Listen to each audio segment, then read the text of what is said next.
All right, the last thing you should always do before you show anyone your presentation or turn it in is you should always watch it all the way through in slideshow mode. So to watch yours all the way through, you're going to come up here to share. And where is it? I think you need to scroll down.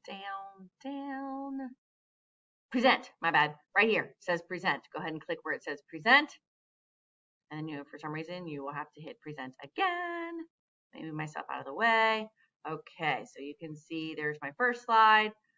This is pretty cool. Notice if I want to go forward, if I'm on the right side of the screen, you see that arrow that's pointing that way. Or if I want to go back a slide, oops, you can't go back a slide here. Duh.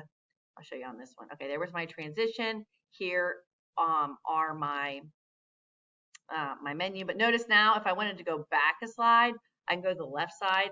You'll see the arrow now points the opposite way. So I could go back a slide. All right, let's make sure that my clickable buttons are working. I'm going to click where it says VIP. And there it is. It took me to my celebrity birthdays. Sorry, I just remembered that we never added home buttons. So what you do need to make sure to do, my bad. Make sure that you add a home button to all of these other slides. I'm going to come up here to the top. When I take my mouse all the way to the top, this X comes up. I'm going to click that to get out of here. Make sure on all of these slides, you add a home button that takes you back to page 2, because you want your people to be able to go back to the menu slide whenever they need to. So on your 5 slides. Okay. Sorry, guys. That one was super long. I apologize. I did not break it up into smaller sections for you. Now that you're done, you watched it, you made sure all your buttons were working, you got your home button, woo-woo, you're going to go ahead and turn it in. So I am actually going to just have you do a screenshot.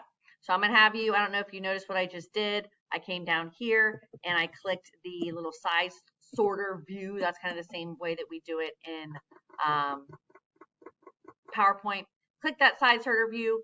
Go ahead and take a screenshot. Make sure you save it to your OneDrive. Make sure you title it properly and submit it. Good job, guys. Again, I apologize for the length of this video. All right. Have a good one. See you later.